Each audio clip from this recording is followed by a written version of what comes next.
안녕하세요 여러분, 다나쌤입니다.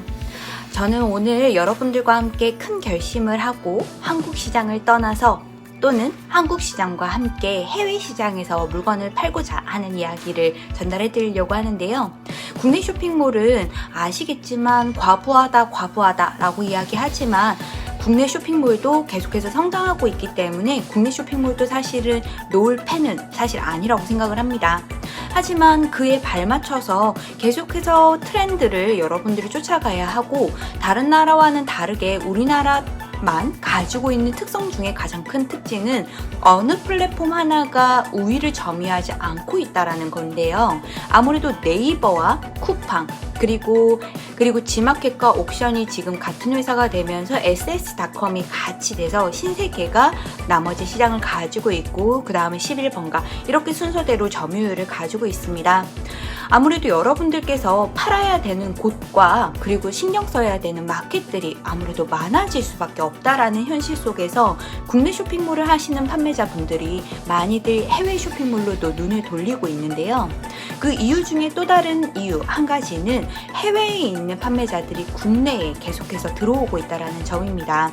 그렇기 때문에 여러분들께서도 국내에서만 판매하시는 것이 아니라 해외에도 지금 팔고 계시는 물건 그대로 판매하셔도 좋고, 해외 고객들이 좋아하는 상품을 찾아서 그에 해당하는 상품들을 여러분들이 또 판매를 하실 수 있다면 훨씬 더 좋지 않을까라고 생각이 듭니다. 우리나라 커머스 시장만 놓고 보면 전 세계적으로 봤을 때의 굉장히 높은 수위 4위에 들어갈 정도로 여러분들이 아시고 계시는 굉장히 국가 인원수가 많은 나라에 비해 가지고 이커머스의 비중이 굉장히 높은 나라입니다. 그리고 우리나라는 굉장히 발빠른 배송이 이루어지고 있기 때문에 이러한 부분 역시도 이커머스를 성장시킬 수 있는 원동력 중에 또 한 가지가 되죠. 하지만 여러분들도 아시다시피 우리나라에서 해외에 상품이 가는 데에도 하루에서 이틀이면 고객에게도 도착을 할 수도 있고, 그리고 우리나라를 거점으로 해서 해외에 판매를 하려고 하는 많은 셀러분들이 우리나라 쇼핑몰에 입점을 하고 있습니다.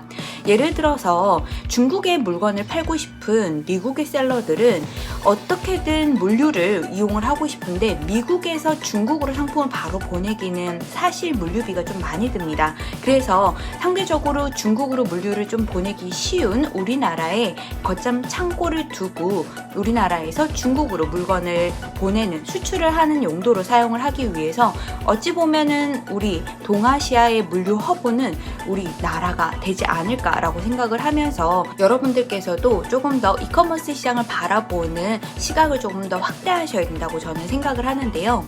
하물며 쿠팡 같은 경우에도 우리나라뿐만 아니라 일본에도 진출을 해서 장보기 서비스를 굉장히 성공을 시키고 있고, 그리고 네이버 같은 경우에도 라인을 이용을 해서 해당하는 장보기 서비스를 런칭을 해가지고 굉장히 많은 판매를 이루고 있습니다. 그렇기 때문에 우리나라에 있는 플랫폼들이 또 해외에 나가서 굉장히 성공한 사례들도 많습니다. 예컨대 옛날 지마켓의 대표이셨던 분께서는 Q10을 또 오픈하셔가지고 해외에서 굉장히 성장한 쇼핑몰로 운영을 하고 있는데요. 이러한 부분만 봐서도 여러분들도 우리나라에만 국한되지 말고 해외 쇼핑몰을 해야 되지 않을까라고 생각을 합니다. 그래서 저도 해외 쇼핑몰에 대해서 공부를 같이 하고자 여러분들과 함께 이 시작 인트로 영상을 찍게 됐는데요. 먼저 첫 번째로 여러분들과 함께 할 영상은 이커머스의 전 세계적인 시장 규모가 어떻게 되고 있는지, 그리고 여러분들이 해외에 판매를 하려고 한다면 어느 마켓에서 어떤 나라에서 판매를 해야 되는지에 대해서 먼저 살펴보도록 하고요. 두 번째 시간으로는 필수로 여러분들이 해외에서 필요한 서류들은 무엇이 있는지에 대해서도 함께 살펴보도록 하겠습니다. 그리고 세 번째로는 가입과 통관 그리고 수수료 등등 해당하는 나라의 물건을 판매를 할 때 신경 써야 되는 부분들이 있겠죠. 이런 것들은 구체적으로 사실 팔려는 물건에 따라서 우리나라도 같지만 해외도 달라지는 부분들이 각각이 다 다릅니다. 그렇기 때문에 우리가 이러한 부분들을 확인할 수 있는 사이트를 여러분들께 안내해 드리도록 하고, 그리고 해외에 상품을 보내실 때에는 어떤 물류 서비스들을 이용을 해서 해외에다가 여러분들의 물건을 보낼 수 있는지를 같이 살펴보도록 할 겁니다.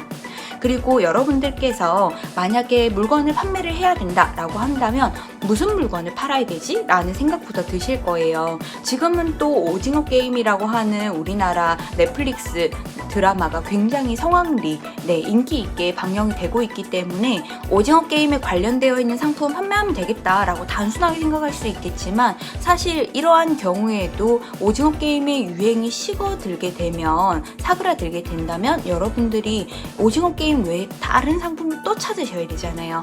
그러면 이렇게 다른 상품들을 그때마다 트렌드에 맞춰서 가는 것이 맞을까? 아니면 나만의 브랜드 모델을 만들어 놓고 그 브랜드 모델을 가지고 계속해서 성장해 나가는 것이 좋을까에 대한 부분도 여러분들이 같이 고민해 보아야 되는 부분이라고 생각을 합니다.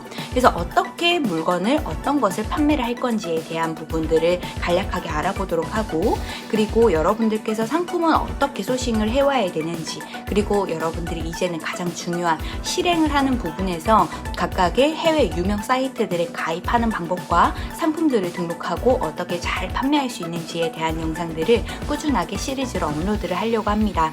여러분, 이렇게 해외 시장에 접근을 하시려고 할 때 조금 더 저처럼 체계적으로 공부를 해가면서 여러분들도 성공할 수 있으시면 더 좋겠습니다. 그래서 제가 시리즈로 해서 여러분들과 함께 이렇게 영상을 올려드리도록 할 건데요.